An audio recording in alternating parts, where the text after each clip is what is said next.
Aujourd'hui, on vous emmène à Thurey, une commune de la Vienne où le tuffeau est partout, même dans des grottes près d'un château. Et ici, on trouve aussi du pain et des brioches faits dans les règles de l'art.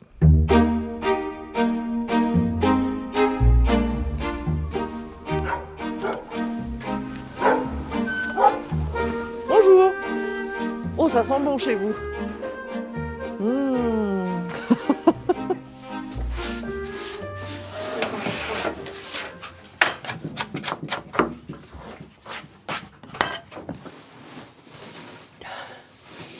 Vous pouvez vous approcher.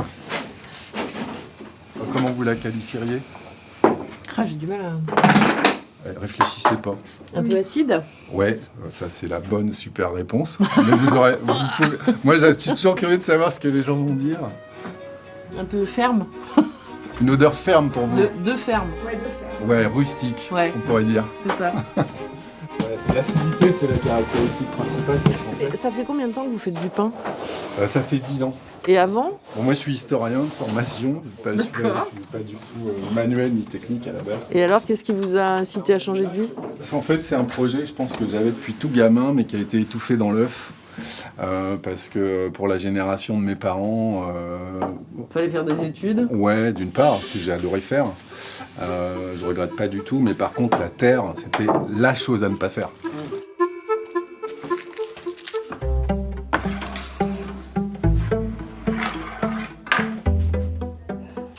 Comme j'en avais marre de ne pas trouver de pain qui me convenait, en fait, je me suis mis à le faire moi-même. Et puis de fil en aiguille, je me suis rendu compte que c'était un projet qui pouvait être viable professionnellement.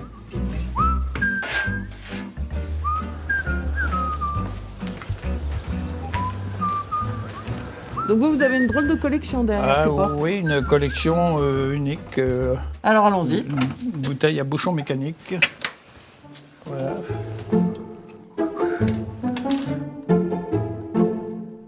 Et alors vous les avez récupérées où, toutes ces bouteilles?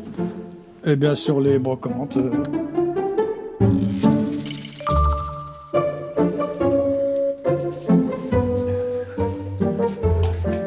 Et là, elles sont classées par département.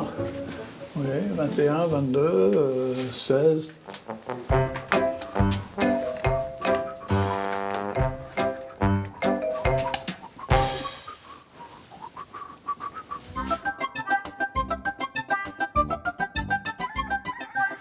Et là, il faut faire attention à la tête aussi, peut-être. Vous avez même inventé un système pour installer toutes vos bouteilles. Cloison mobile, comme dans les archives. Hop. Voilà.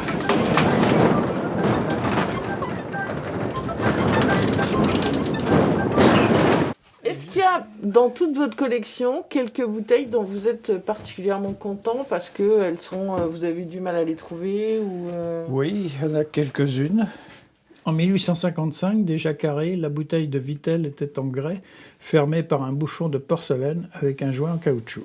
D'accord. Ah bah, je me suis dit un jour, faut que je trouve cette bouteille. Et vous l'avez trouvée.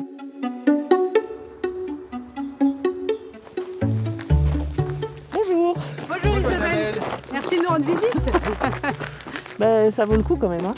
Ça vaut le coup d'œil. Bah, tant mieux alors, si ça vous plaît. Il date de quand ce château? Alors le cœur de la maison, c'est tout début 15e. Voilà, on a les plans avec les demandes de fortification au roi, donc début 1427, quelque chose par là. Avec cette pierre particulière. C'est de la pierre de tuffeau.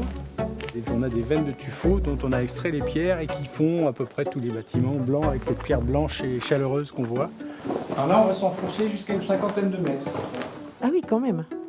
Et toutes les marques qu'on voit, c'est un coup de pioche. Chaque marque, un coup de pioche.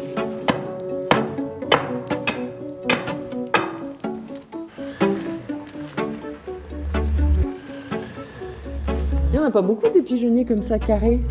Alors des pigeonniers carrés, il y en a assez peu. Mais des pigeonniers grands comme ça, il y en a aussi assez peu. En fait, on parle d'avant la Révolution, chaque trou, ça s'appelle un boulin, ça pouvait accueillir un couple de pigeons et ça représentait un demi-hectare de terre. Donc il y a à peu près 2500 boulins. Les pigeonniers, c'était d'abord un signe de richesse. Ensuite, on récupérait du guano, on les mangeait. Et si vous veniez nous rendre visite, vous laissiez vos pigeons et quand on voulait vous écrire, on baguait un de vos pigeons qu'on relâchait et qui rentrait chez vous. Donc c'était les prémices de l'Internet.